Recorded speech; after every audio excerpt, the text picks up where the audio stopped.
அனைவருக்கும் என் இனிய காலை வணக்கம்.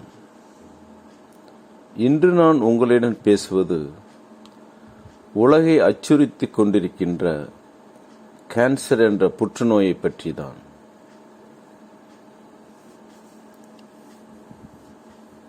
மனித உடலில் உச்சந்தலை முதல் உள்ளங்கால் வரை உள்ள அனைத்து செல்களும் தம்மை தாமே ஒரு குறிப்பிட்ட காலகட்டத்தில் புதுப்பித்துக் கொள்கின்றன.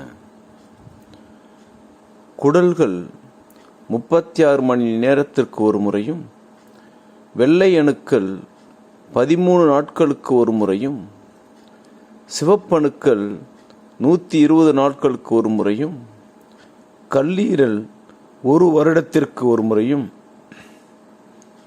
இவ்வாறு சராசரியாக ஒரு வருடத்தில் அனைத்து உறுப்புகளும் புதுப்பித்துக் கொள்கின்றன. இந்த உடலில் உறுப்புகள் தம்மைத்தாமே புதுப்பிக்கும் அறிவு கெட்டுப்போனால் கேன்சர் என்றும். கேன்சர் என்றால் என்ன? கேன்சர் என்றால் உடலில் உறுப்புகள் தம்மைத்தாமே புதுப்பிக்கும் அறிவு கெட்டு போய்விட்டது என்று பொருள். உதாரணமாக, இரத்தத்தில் வெள்ளை அணுக்கள் 13 நாட்களில் தங்களை புதுப்பித்துக் கொள்ள வேண்டும். இதற்கு நம் உடலில் ஒரு அறிவு இருக்கும். அந்த அறிவு கெட்டு போய்விட்டால் 13 நாட்களில் புதுப்பிக்க வேண்டிய அந்த அறிவு தவறுதலாக 330 நாட்களில் புதுப்பிப்பதற்காக அறிவை மாற்றிக்கொண்டால் என்னாகும்? காலதாமதமாக சென்று இரத்தத்தில் வெள்ளை அணுக்களை புதுப்பிக்கும். அப்போது இரத்தத்தின் வெள்ளை அணுக்களின் அளவு குறையும். பொதுவாக 4500 11500 வரை இருக்க வேண்டும். ஆனால் 4500க்கும் கீழே குறையும். இதற்கு பெயர் இரத்த புற்றுநோய், அதாவது பிளட் கேன்சர் என்போம். 13 நாட்களில் புதுப்பிக்க வேண்டிய இரத்தத்தில் வெள்ளை அணுக்கள் 13 நாட்கள் என மறந்து 13 நிமிடம் என மாறிவிட்டால் என்ன ஆகும்? சீக்கிரம் இரத்தத்தில் வெள்ளை அணுக்களை உருவாகி கொண்டே இருக்கும், தேவையில்லாமல். அப்போது இரத்தத்தில் வெள்ளை அணுக்கள் அதிகரிக்கும். 11,000 என்ற அளவு அதிகமாகி 1 லட்சம் 2 லட்சம் வரை சென்றுவிடும். இதுவும் இரத்த புற்றுநோய் என்ற பொருள். எனவே இரத்தத்தில் இரத்த புற்றுநோய் என்பது வெள்ளை அணுக்களை புதுப்பிக்கும். உடல் அறிவை இழந்துவிட்டது என்ற அர்த்தம். எனவே உடலில் இரத்தத்தில் வெள்ளை அணுக்கள் புதுப்பிக்கும் அறிவை கொடுப்பதன் மூலம் மட்டுமே இரத்த புற்றுநோயை குணப்படுத்த முடியுமே தவிர, ஹீமோதெரபியின் மூலம் இரத்தத்தின் வெள்ளை அணுக்கள் அதிகமாக இருந்தால் குறைப்பதும், குறைவாக இருந்தால் அதிகரிப்பதும் என்று கண்ட்ரோல் செய்தால் புற்றுநோயை குணப்படுத்த முடியாது. நோயின் அளவு அதிகமாகத்தான் ஆகும். எலும்பில் உள்ள செல்கள் ஒரு குறிப்பிட்ட நாளில் தங்களை புதுப்பிக்க வேண்டும் என்பது முறை. அப்படி குறிப்பிட்ட நாட்களில் புதுப்பிக்காமல் காலதாமதமாக புதுப்பித்தால் செல்கள் அழுகி போகும். குறிப்பிட்ட நாளில் புதுப்பிக்காமல் அதற்கு முன்பாகவே சீக்கிரமாக புதுப்பித்தால் அந்த எலும்பு வீங்கிவிடும். இதற்கு பெயர் எலும்பு புற்றுநோய் என்பர், அதாவது போன் கேன்சர் என்போம். இப்படி நமது உடலில் எல்லா உறுப்பும் ஒரு குறிப்பிட்ட நாளில் புதுப்பித்துக் கொண்டே இருக்கிறது. இப்படி குறிப்பிட்ட நாளில் புதுப்பிக்காமல் காலதாமதமாக புதுப்பித்தாலோ அல்லது மறந்து போனாலோ அதற்கு பெயர்தான் கேன்சர். செல்கள் புதுப்பிக்கும் நாள் காலதாமதமானால் அழுகி போகும். விரைவாக புதுப்பித்தால் வீங்கி போகும். கேன்சரில் 2 வகை உண்டு. ஒன்று அழுகி போகும், இல்லை வீங்கி போகும். அழுகி போனால் செல்கள் புதுப்பிப்பது காலதாமதமாகிறது என்று அர்த்தம். வீங்கி போனால் தேவையில்லாமல் செல்கள் உற்பத்தி ஆகின்றன என்று அர்த்தம். இப்படி நுரையீரல் தன்னை புதுப்பிக்கும் அறிவை இழந்துவிட்டால் நுரையீரல் புற்றுநோய் என்று பெயர். கண் தன் புதுப்பிக்கும் அறிவை இழந்துவிட்டால் கண்ணில் கேன்சர் என்று பெயர். இப்படி உடலில் எந்த உறுப்பு தன்னை புதுப்பிக்கும் அறிவை மறந்து விடுகிறதோ அல்லது கெட்டு விடுகிறதோ அந்த உறுப்பில் கேன்சர் என்று கூறுவார்கள். நோய் கிருமியை கொலை செய்யும் அறிவு கெட்டுப்போனால் எய்ட்ஸ். உறுப்புகளை புதுப்பிக்கும் அறிவு கெட்டுப்போனால் அது கேன்சர்.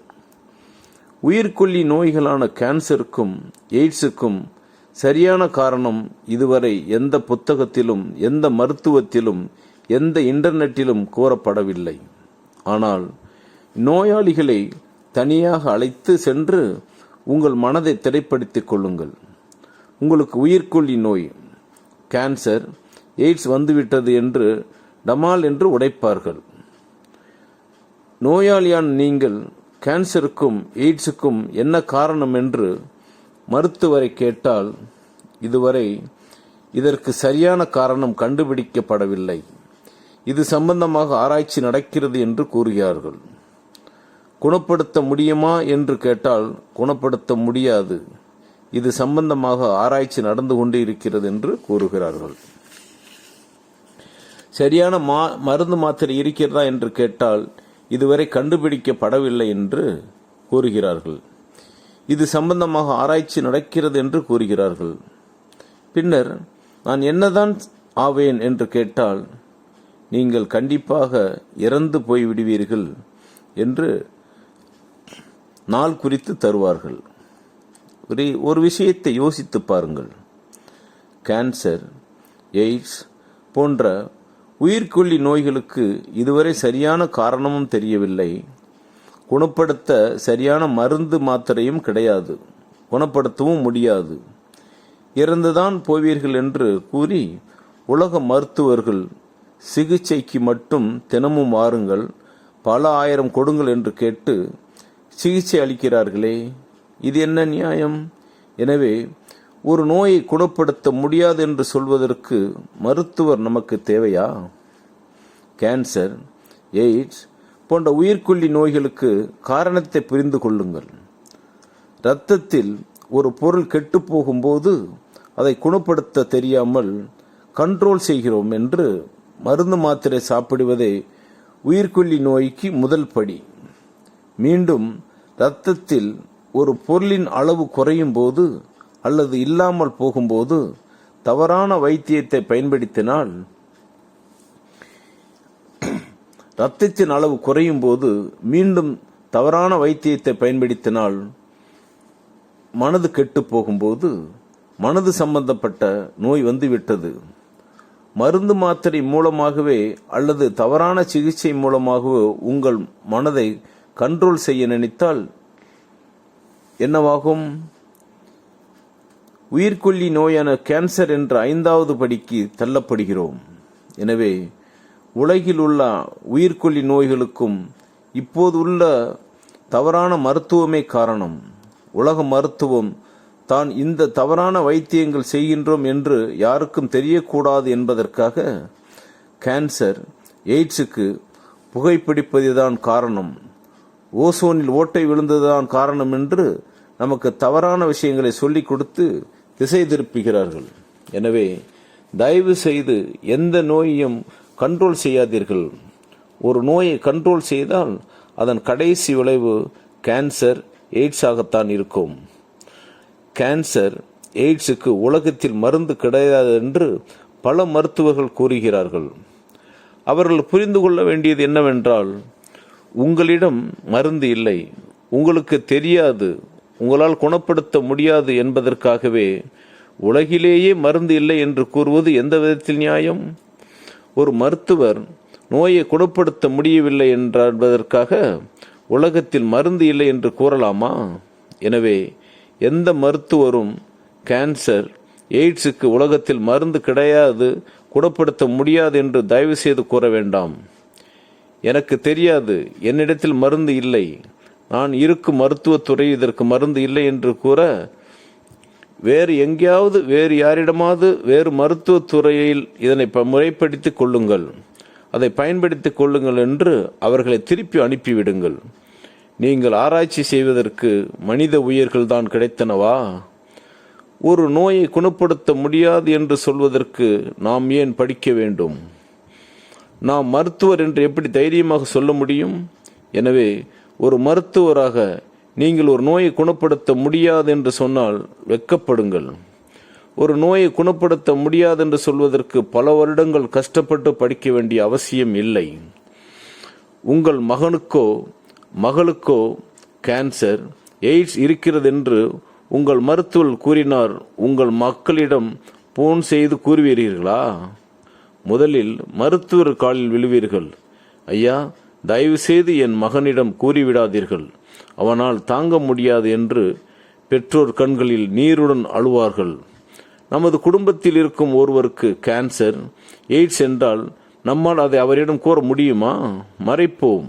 ஆனால் மருத்துவர்கள் யாரோ ஒருவர் தானே, ரோட்டில் செல்வோர் தானே என்று நோயாளிகளுக்கு கேன்சர் வந்துவிட்டது என்று சிறிதும் கூச்சமில்லாமல் கூறிவிடுகின்றார்கள். உலகில் கேன்சர் மற்றும் எய்ட்ஸ் என்ற நோய் மனிதனை கொல்வது கிடையாது. இந்த நோய்க்கு மருந்து இல்லை, மாத்திரை இல்லை, இறந்துதான் போவீர்கள் என்று மருத்துவர்கள் கூறும் அந்த வார்த்தை தான் மனிதர்களுடைய உயிரை குடிக்கிறது. எனவே உயிர்கொல்லி நோய்கள் யாருக்காவது வந்துவிட்டால் தயவு செய்து அதை அவர்களிடம் கூறாதீர்கள். அவருக்கு தெரியாமல் இருந்தால் பல வருடம் உயிரோடு இருப்பார். குணப்படுத்த முடியாத நோய் என்று தவறாக புரிந்து கொண்டால் அவர் உடலை பாதித்து வேகமாக நோய் பெரிதாகிறது. ஒரு மருத்துவருக்கோ அல்லது அவர் குடும்பத்தில் இருக்கும் ஒருவருக்கோ உயிர்கொல்லி நோய் வந்தால் எங்கள் மருத்துவ முறைப்படி இதை குணப்படுத்த முடியாது என்று அவர் உயிரை போக்கிக் கொள்வாரா? அல்லது மருத்துவத்தில் எங்கேயாவது குணப்படுத்த முடியாது என்று தேடி ஓடுவாரா? தயவு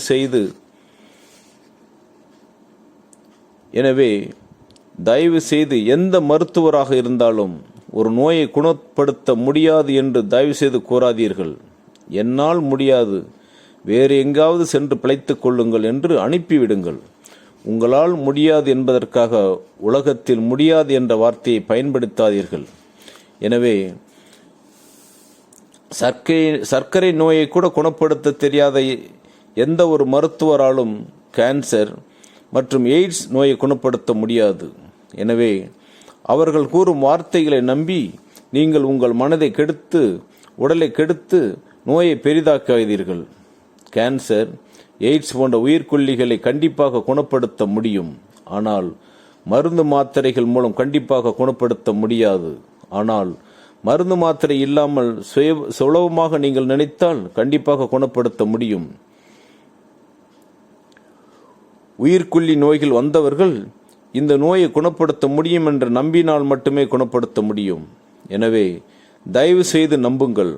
அந்த நம்பிக்கை உங்கள் மனதிற்கு வலு சேர்க்கும், உடலுக்கு வலு சேர்க்கும், உடல் முழுவதையும் குணப்படுத்தும். நன்றி. மீண்டும் நாளை காலை உங்களை சந்திப்பது உங்கள் ரஞ்சித்.